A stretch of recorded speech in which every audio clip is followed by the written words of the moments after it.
Latin acclamation.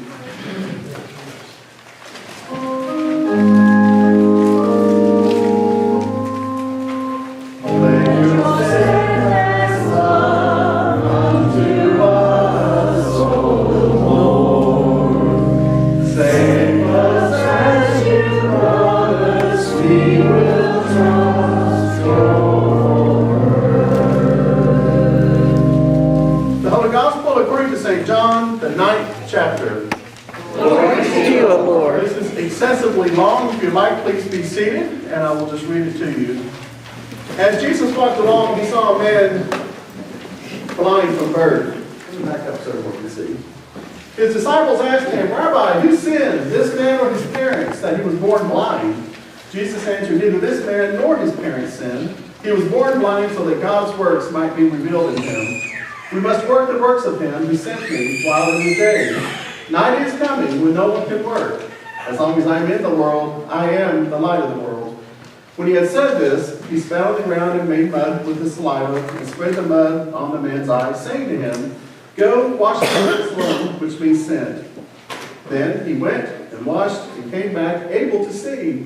The neighbors and those who had also seen him before as a beggar began to ask, Is this not the man who used to sit and beg? Some were saying, It is he. Others were saying, No, but it is someone like him. He kept saying, I am the man. But they kept asking him, Then how were your eyes opened? He answered, The man called Jesus made mud, spread it on my eyes, and said to me, Go to Siloam and wash. Then I went to wash and received my sight. They said to him, Where is he? He said, I don't know. So they brought him to the Pharisees, the man who had formerly been blind. Now it was the Sabbath day when Jesus made the mud and opened his eyes. Then the Pharisees also began to ask him how he had received his sight. He said to them, He put mud on my eyes, then I washed, and now I see. Some of the Pharisees said, This man is not from God, for he does not observe the Sabbath. But others said, How can a man who was a sinner perform such signs? And they were divided. So they said again to the blind man, What do you say about him? It was your eyes he opened. He said, He is a prophet. So the Jews and the Jewish leadership did not believe he had been blind and had received his sight until they called his parents of the man who had received his sight and asked them, Is this not your son? He you say was born blind. How then does he see now? His parents answered, We know that this is our son and that he was born blind, but we do not know how it is that now he sees, nor do we know who opened his eyes. Ask him, he is of age, he will speak for himself. His parents said this because they were afraid of the Jewish leadership, for the Jews had already agreed that anyone who confessed Jesus to be the Messiah would be put out of the synagogue. Therefore his parents said, He is of age, and asked him. So for the second time they called the man who had been blind, and they said to him, Give glory to God. We know that this man is a sinner. He answered, I do not know whether he is a sinner. One thing I do know, that though I was blind, now I see. They said to him, What did he say? What did he do to you? How did he open your eyes? He answered them, I have already told you, and you would not listen. Why do you want to hear it again? Do you also want to become his disciples? Then they reviled him, saying, You are his disciple, but we are disciples of Moses. We know that God has spoken to Moses, but as for this man, we don't know where he comes from. The man answered, Here is an astonishing thing. You do not know where he comes from, and yet he opened my eyes. We know that God does not listen to sinners, but he does listen to one who worships him and obeys his will. Never since the world began has it been heard that anyone opened the eyes of a person born blind. If this man were not from God, he could do nothing. They answered him, You were born entirely in sins, and are you trying to teach us? And they drove him out. Well, Jesus heard that they had driven him out, and when he found him, he said, Do you believe in the Son of Man? He answered him, Who is he, sir? Tell me, so that I may believe in him. Jesus said to him, You have seen him, and the one speaking with you is he. He said, Lord, I believe, and he worshiped him. Jesus said, I came into this world for judgment, so that those who do not see may see, and those who do see may become blind. Some of the Pharisees near him heard this and said to him, Surely we are not blind, are we? Jesus said to them, If you were blind, you would not have sin. But now that you say we see, your sin remains. The gospel of the Lord. Praise to you, Christ. Grace to you and peace from God the Father and Jesus Christ our Lord. Amen. Really seated?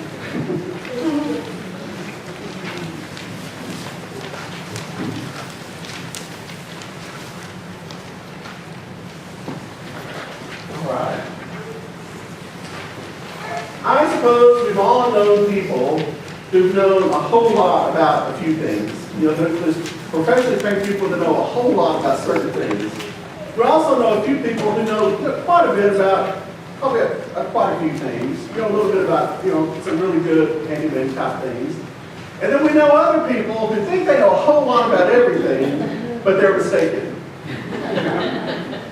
And that's the kind of day Jesus was having, it seems to be. He's had one of those days where it seemed that, someone who knew nothing except his experience, he's speaking from his personal experience, that's all he had to go on, was in direct confrontation with people who knew everything about something that apparently they knew nothing about. And that made tension, and that made this huge story today that I think is fascinating. One of my favorite parts of the story is that it kind of echoes back from Luke, when we spent last year in Luke's gospel, and this is John. So I like it when they kind of balance each other out. In this story, Jesus found him in the beginning, and he was blind, and Jesus saw him. That's important. Because some 28 verses later, after all this stuff happens in the middle of the story, and after he's thrown out again, well, in the first place he was thrown out, and so Jesus finds him because he's blind. He's a beggar, so he's impure. And so now he can see, and he's thrown out again. And so guess what? Jesus finds him again. So he finds him on both ends of the story twice. Jesus finds this guy. Two totally different circumstances. What's really cool about the middle of the story is we can follow this guy as his faith journey, it progresses. At first it kind of hit him, like, whoa, can you imagine being blind your whole life? And the life that would lead, especially in the ancient world, it was not good now, but it was bad then too. And imagine that, and then suddenly you see everything. That would have to be startling at the very least. And as the guy said, that has never happened. Well, not in Jesus' day, not in those days. So here he was. So he knew nothing except that this Jesus, he did this mud thing, and now he can see. And they asked him who he was, and his first response is interesting. He said, well, he's got to be a prophet. And there's nothing wrong with that answer. I mean, Moses was a prophet. Isaiah was a prophet. A lot of it, in Judaism, a prophet, that was a big deal. I mean, so it was a title of honor. So he held Jesus up at least that high, which is really, really cool. And this is a guy that probably started from square one, from zero. I would have been surprised if he had any faith in God at all. So now we come to this point, well, the first step, he's healed, and Jesus is a prophet. We have all this challenging, all this tension, and all this confrontation. He's asked again, and this is intriguing to me. He asked again, and this time his response is, well, he's got to be from God, because no one can do this apart from God, and God doesn't listen to him. He's had time to think about it. I don't know if you've ever had an experience where you're confident you had a God moment, and then you think about it, and then it really becomes a little more intense as the days go by. Well, that's, I think, what happened to this fellow. So now he claims and confesses to people who have a lot of power.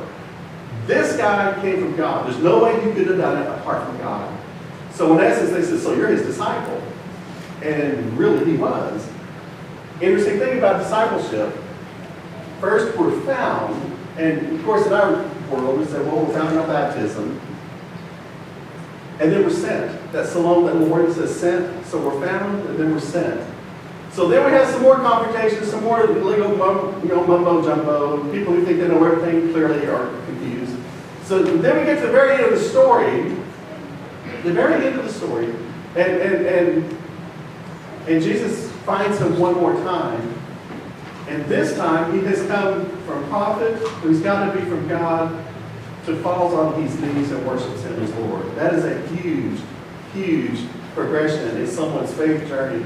And I don't say that's sanctification. I see that, and that's something totally different we'll talk about on Wednesday. This is just a faith journey. And I think that's how our faith walk works. We have these God experiences. Sometimes we remember them, sometimes we don't. But God finds us along the way in different parts of our life. The challenging part of this story is at the very beginning when they say, and this is a common question all the way, all these 20 centuries, 21 centuries later.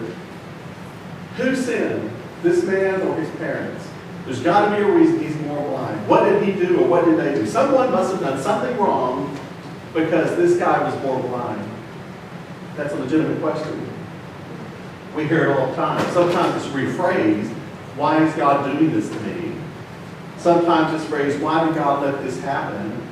Sometimes it's phrased, if God is a God of love, then how can these things be and how can this happen? And why do good things happen to bad people and bad things happen to good people? Has anyone ever heard any of that? I might have uttered those things myself once or twice. Because, sometimes we find ourselves in one of those quandaries where we may have a good, strong faith walk and something challenges it. I mean, really challenges it. And we can find ourselves in one of those valleys, I think, it seems to me. And that's just based on my own experience. The interesting thing is, and there's a lot of ways that you can find support for and against. And in this particular parable, Jesus said, no one sinned. It's not about that. And people don't like that. People are not comfortable that no one did anything wrong. People don't like it that when tsunamis hit and entire civilizations were practically wiped out, that it wasn't their fault. People don't like it that when tornadoes hit a seemingly innocent town and blow away homes and destroy houses and property and people die, that no one did anything wrong to deserve that. People don't like it. People don't like it that people don't like it that random bad things happen. I don't like it. No one likes it. No sane person would like it. It's not fair, is it? It doesn't seem like a good God would allow all that stuff to happen. So that's swirling around in this story, by the way. Because someone had to have done something wrong, and the Pharisees would let it go, and we have people today that won't let that go. But the truth of the matter is, Jesus said, you're going to have to let it go. Because no one sinned. It's no one's fault. Sometimes just random things happen, and the good news is, and what we really need to hang on here is the important part is Jesus was there at the beginning, he was there all through the middle, and he was there at the ending of the story. Jesus was with him through this whole process. And through the whole thing, I think probably the biggest revelation he had of all was that grace upon grace upon grace upon grace can only come in the presence of Jesus. And Jesus is always present. That's the good news. The promise that will be later in the year, I will never leave you. I will never abandon you. So even, I think, and then he did this wonderful thing creating the church. And it seems to me, I've said this before and I'll say it again, that when we find ourselves in one of those challenging places, that's where the church steps in, the people of God. That's where the people of God step up to say, hey, we're going to have a whole Sunday in somebody's honor. Hey, we're going to have a whole day where it's not going to be a big deal, but we're going to have us just to know that this guy was here, and we're going to have it, and we're going to honor that, because that's what the people of God do. The people of God show up, and they suit up and they show up, and we can't fix any of it. We can't undo it, but we can be there, the presence of God in that moment for all those kinds of people, all those kinds of situations, because it's happened to us. And who showed up, just imagine for just a moment, who showed up when you were down here in that spot? I bet maybe one of the faces in this room, but maybe not. But somebody did. And it seems to me that's the power. It's such a long story to get to such a short gospel message. All along the journey and all through our growth, wherever we find ourselves in that growth process, and even maybe when we get slimy, there's God, and there's Jesus, and there's nothing anyone can do about it. No one can change it. No one can drive God away. And even though the big problem in the world is that as long as evil is still present in our world, there is a kink in the system. And I believe that's why bad things happen. And until this kink is wiped out after the resurrection, and I'm talking post-resurrection in the final fulfillment of time, when evil is once and for all eradicated, there'll be no more kinks. And that sounds good and sweet by and by, but Jesus calls us to live here in the moment and here in the day, and maybe most importantly, as if it already were. That's why we do the things we do. That's why we suit up, and that's why we show up. And we know that where two or more gathered, who else is there? God. Amen. Amen. peace which passes all human understanding keep all of our hearts and all our minds in Jesus Christ our Lord. Amen.